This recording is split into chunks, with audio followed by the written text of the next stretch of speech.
He was 16 when his father died. That night did not feel special at first. The house was quiet. The clock kept ticking. His father had promised to return before midnight. He never did. By morning, the truth arrived like a storm. The police came. Their faces were cold. Their words were empty. His father was found dead outside the city. A clean murder, they said. No witnesses, no answers. For the world, it was just another body. For him, it was the end of childhood. His father was an honest man, a man who believed truth had value. He refused to bow before power. He refused to sell his voice. That refusal cost him his life. The boy learned very early that justice does not walk on its own. It needs someone to carry it. At the funeral, he did not cry. His tears were locked somewhere deep inside. He stood near the grave and watched the soil cover the man who taught him right from wrong. In that moment, something else was buried too. Fear left him. Innocence left him. Only memory stayed. Years passed slowly. Pain became fuel. Silence became a shield. He studied harder than anyone. He listened more than he spoke. He observed the world and learned how lies survive. The man responsible walked freely, powerful, untouched, protected by money and influence. Everyone knew his name, yet no one dared to speak it aloud. The boy grew into a man. He did not choose violence. He chose patience. He chose truth. He became a journalist because words travel where fists cannot. He learned that evidence is stronger than anger, that light destroys shadows. Every night he worked, he searched old files. He spoke to forgotten witnesses. He followed money trails. He recorded voices that trembled with fear. Many doors closed, some opened quietly. There were moments when he wanted to give up, moments when the weight felt too heavy. But then he remembered his father walking out of the house for the last time. That memory never let him rest. After 10 years, the story was ready. He released it to the world, not as revenge, but as truth. Every document was real, every word was proven. The screen showed faces that had hidden for years. The city watched in silence. The reaction was immediate. People spoke.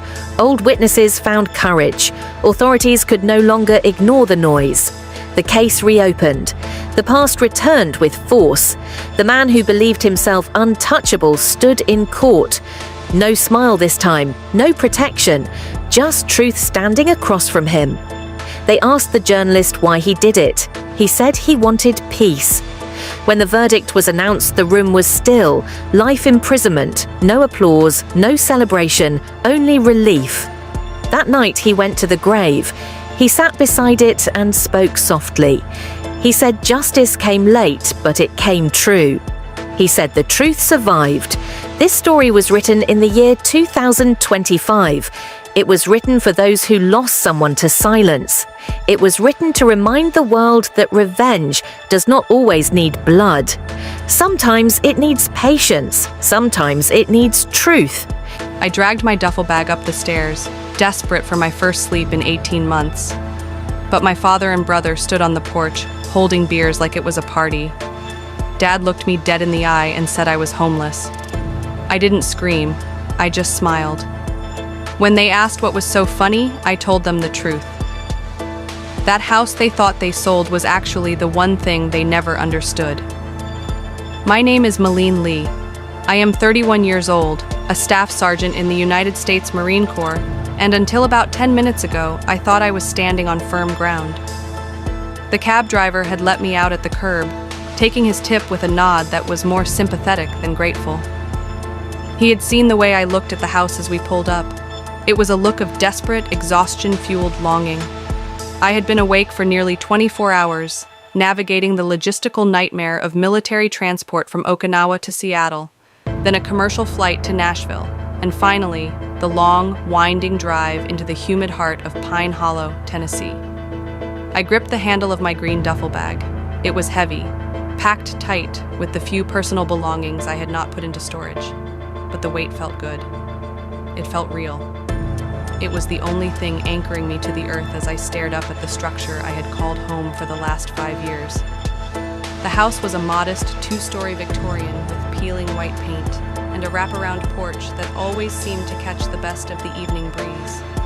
I had bought it with my rainlessment bonus and a loan that took me 6 months of paperwork to secure. It was mine. Every creaky floorboard, every drafty window, every square inch of that overgrown lawn was mine. It was the one place in the world where I did not have to salute, where I did not have to inspect a uniform, and where I could just be Malene. But as I dragged my bag up the concrete path, the gravel crunching under my boots, the picture did not look right. The front door was not just closed, it looked barred. The curtains were drawn tight, which was strange for a humid Tuesday afternoon. But the real anomaly was the welcoming committee. My father, Dale Lee, was leaning against the porch railing. He was wearing his favorite faded trucker's cap and a t-shirt that had seen better days. His arms were crossed over his chest, a defensive posture I recognized from 1,000 bad childhood memories. Beside him, sitting on the top step with his legs sprawled out as if he owned the place, was my younger brother, Trent. Trent was holding a sweating can of cheap domestic beer. He looked up as I approached, a smirk playing on his lips that made my stomach turn. He looked like the cat that had not only eaten the canary, but had also sold the birdcage for scrap metal. The air was thick with the scent of cut grass and impending disaster. I stopped at the bottom of the steps, the duffel bag thumping against my calf. "Hey, Dad," I said, my voice rasping slightly from the dry, recycled air of the airplanes. I did not expect a party. Dale did not smile. He did not move to hug me. He did not even uncross his arms. He just stared at me with a look that combined pity with a strange, hard resolve.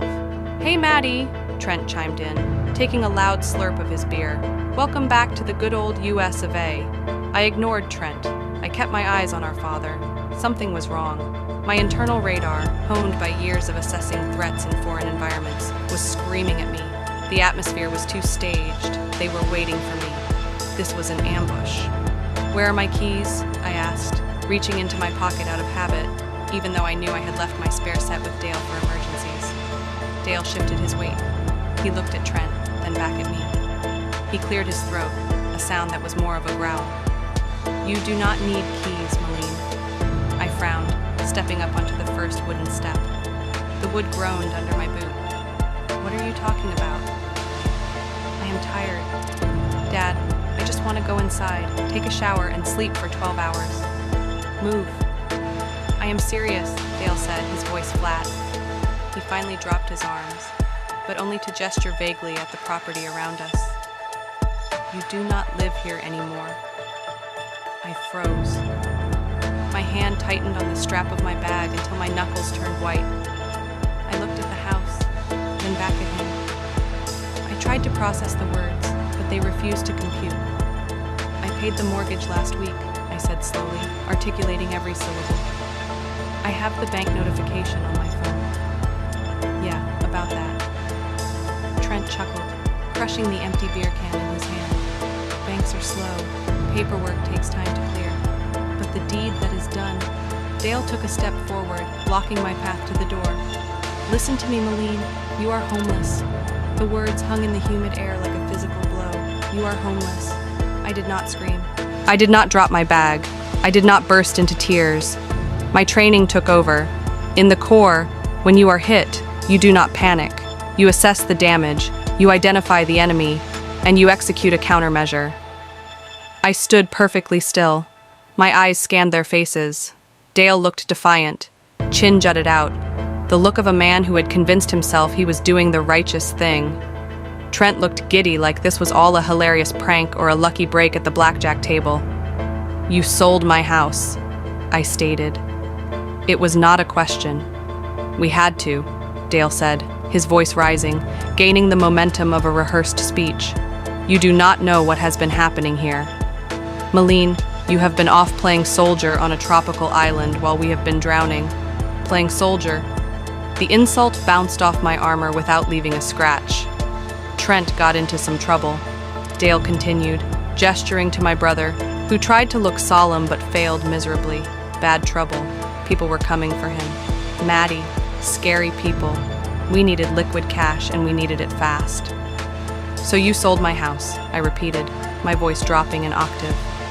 It is just a building, Dale shouted, his face flushing red. Family is flesh and blood. Family makes sacrifices for family. That is what we do. You were not even using it. It was just sitting here empty while your brother was fearing for his life. Trent nodded vigorously. Dad saved my life. Sis, you should be thanking him. He stepped up. He took charge. He used that power of attorney you left him, and he handled business like a man. I looked at Trent.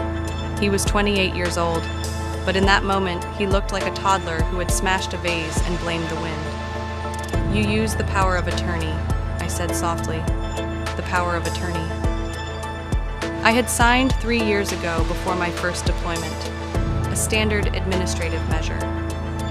It was meant for handling mail, renewing vehicle registration, or dealing with minor repairs if a pipe burst. It was a tool for maintenance, not liquidation. It was legal. Trent sneered. Graham said it was watertight. Dad signed the papers. The money hit the account and I paid off the sharks. Boom. Done. We even made a little profit on top. Dad is holding your cut. My cut.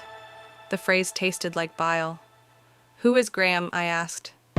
Graham Rusk, Dale said, puffing out his chest. A real estate professional. He understands how to move things quickly. He understood our emergency. He found a buyer in 2 days. Cash offer, no inspections. Closed in 4 days. 4 days. A house sale usually takes 30 to 45 days. To close in 4 days meant they had practically given it away. They had stripped my equity, my investment, my sanctuary, and fed it to whatever wolves Trent had invited to the door. I looked at the front door of my house again. I imagined strangers inside. I imagined my furniture being moved, my pictures being taken down, my life being erased, and then a strange sensation washed over me. It started in my chest, a cold, hard knot that rapidly unraveled into something surprisingly light. I looked at Dale, sweating in his guilt and self-righteousness. I looked at Trent, basking in his unearned salvation. They thought they had won. They thought they had ambushed me, stripped me of my assets, and presented me with a fat plea that I would have to accept because, after all, family is family. I looked at them, and I smiled. It was not a happy smile. It was not a nervous smile. It was the smile of a sniper who has just adjusted for windage and elevation and knows with absolute mathematical certainty that the target is already down before the trigger is even pulled. Dale flinched. He took a half step back. The defiance in his eyes flickered, replaced by a sudden creeping unease. Trent's smirk vanished. He looked at Dad, then back at me. What? Dale snapped, his voice cracking. What is that look? I didn't answer immediately. I reached into my pocket, but not for keys. I pulled out my phone. I didn't unlock it. I just held it in my hand, feeling the weight of the device. You think I'm in shock? I said, my voice conversational, almost pleasant.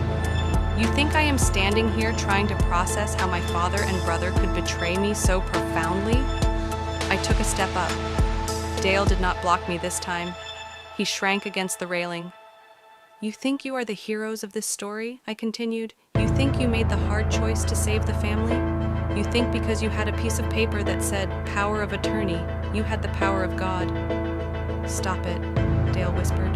You are scaring me. Malene, stop smiling like that. What are you laughing at? Trent demanded, though his voice lacked its earlier bravado. You are homeless. Remember, we have the money. It is over. I let out a short, sharp laugh. It echoed off the porch ceiling. I am smiling, I said, leaning in close enough to smell the stale beer on Trent's breath. Because you two idiots are celebrating a victory in a war you do not even know you have already lost. I looked at the house one last time. It looked peaceful, deceptive. I am smiling, I whispered, because the house you two just sold, the one you signed over to strangers, the house you took money for, that house is not what you think it is. Dale stared at me, his mouth slightly open. What does that mean? It means I said, turning my back on them and walking down the steps, picking up my duffel bag with a fluid motion, that you did not sell my house. You sold your own funeral plots. Where are you going? Dale shouted as I reached the sidewalk. Maddie, come back here. You do not have anywhere to go. I did not look back. I did not stop.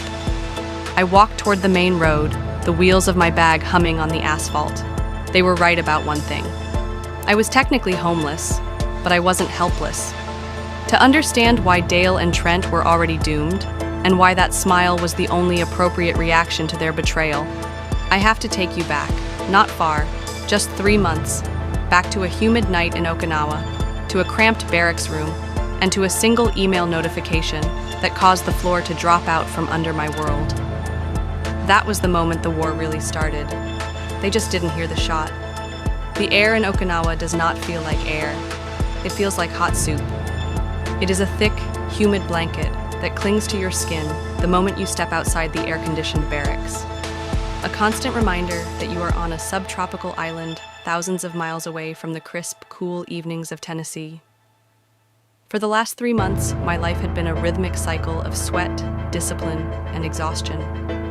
I was a staff sergeant, and that meant my days were consumed by the needs of my Marines.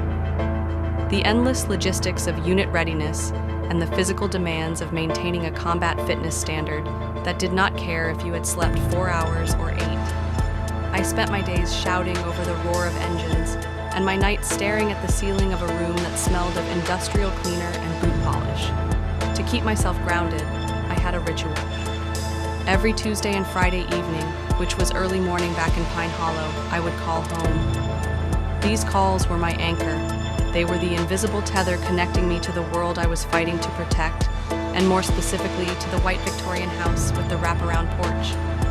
I would close my eyes while holding the phone, listening to my father complain about the local football team or the price of gas, and I would mentally walk through my house. I would imagine the sunlight hitting the dust mows in the hallway. I would picture the way the third step on the staircase creaked. It was a meditation.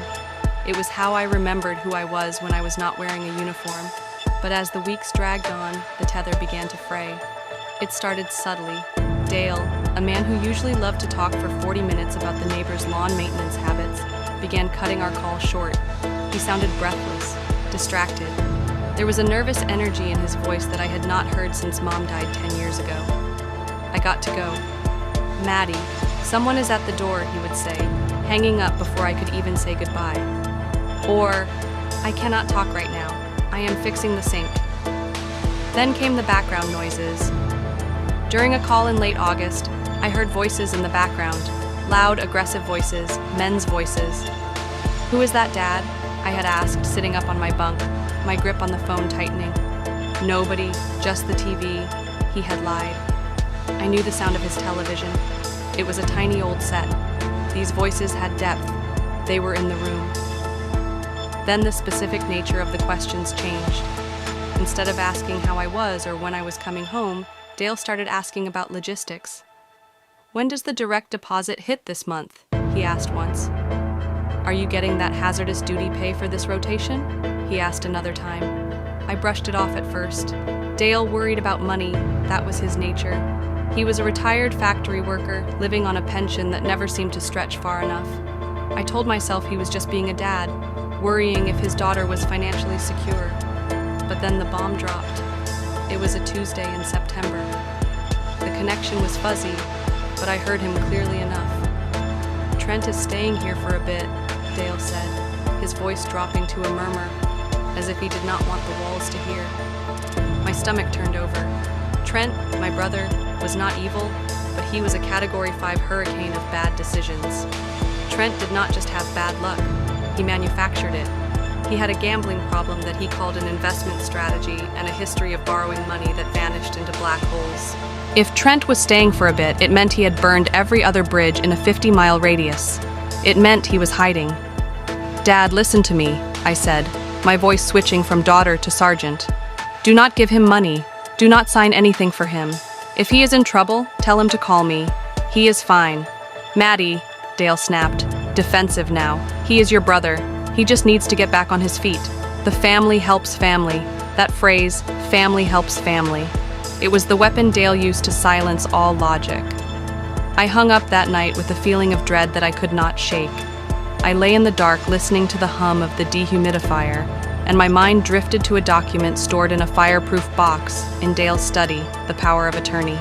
I had signed it 3 years ago, right before my first long deployment. It was a standard precaution. The JAG officer at the time had recommended it. You need someone to handle your affairs if you are in a coma, or if a pipe bursts and the insurance company needs a signature. He had said I had trusted Dale. He was my dad. He was stubborn and sometimes foolish, but he was honest. I had explicitly told him this is for emergencies, this is for maintenance. I never imagined that the emergency would be Trent and the maintenance would be the demolition of my life. The silence from home grew heavier after that call. I texted, I called, no answer. Just the hollow ringing that eventually clicked over to a voicemail box that was full. Then came the text message. It was 3 days before I was scheduled to rotate back to the States. I was packing my gear, feeling that mix of exhaustion and adrenaline that comes with going home. My phone buzzed on the metal desk. It was from Dale. No hello, no safe travels, just 6 words. Call me before you come back. I stared at the screen.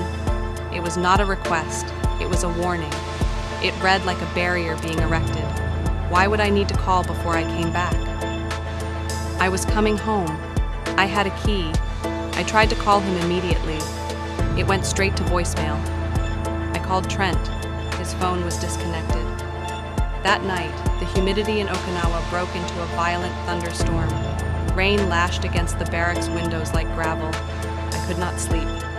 I sat at my small desk, the glow of my laptop screen the only light in the room. I was checking my personal email, clearing out junk, preparing for the digital silence of the flight home. And there it was. It was stuck between a promotional email for protein powder and a newsletter from a veterans association. A generic automated subject line that I almost deleted without thinking. Property activity notice. Pine Hollow. My heart hammered against my ribs. I opened the email. It was from a third-party title monitoring service I had signed up for years ago and completely forgotten about. It was a free service, usually just sending spam about refinancing rates, but this was not spam. Alert title transfer pending. Property address 402 Maple Street, Pine Hollow, Tennessee. Status processing Gartor Malene Lee by attorney-in-fact grantee Aaron Caldwell, and the rest of the grant's name was cut off by the preview limit. I sat there frozen. The rain pounded outside, but the room went silent. By attorney, in fact, that meant the power of attorney. I read the email again and again, processing pending. That meant it was happening right now. While I was sitting here in uniform, 7,000 meters away, someone was signing my name. Someone was selling the roof over my head. I did not scream. I did not throw the laptop. A cold clinical clarity washed over me. This was an attack. I grabbed my phone and dialed Dale again. The phone rang and rang and rang. I could picture him sitting in the living room, watching the phone light up and choosing not to answer. I could picture Trent standing over him, telling him to let it ring. I dialed Trent's number again, knowing it was dead, just to punish myself. I looked at the timestamp on the email. It was dated 2 days ago. In the world of real estate, 2 days is a lifetime. But processing meant the deed had not been recorded yet. Or maybe it had, and the system was lagging. I needed eyes on the target. I checked the time. It was 8 o'clock in the morning in Okinawa. That meant the legal assistance office on base would be opening in 10 minutes. I did not wait. I threw on my uniform. I did not bother with perfect grooming standards. I laced my boots with a speed that came from muscle memory and rage. I marched across the base. The rain soaked me instantly, plastering my shirt to my skin, but I did not feel it. I walked past the Masal where Marines were eating breakfast. I walked past the parade deck. I walked straight to the nondescript beige building that housed the base legal services. I was the first person through the door. A young corporal at the front desk looked up, startled by my wet appearance and the intensity in my eyes. "I need to speak to a legal assistance attorney," I said. "Now, do you have an appointment?" "Staff sergeant?" he asked, reaching for a clipboard. "I do not have an appointment," I said. leaning over the counter. "I have a felony in progress."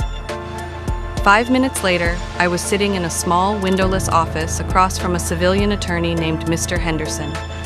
He was a tired-looking man with coffee stains on his tie, but he listened. I laid it out for him. The power of attorney, the text message, the email, the silence. He looked at the print out of the email I had handed him. He adjusted his glasses.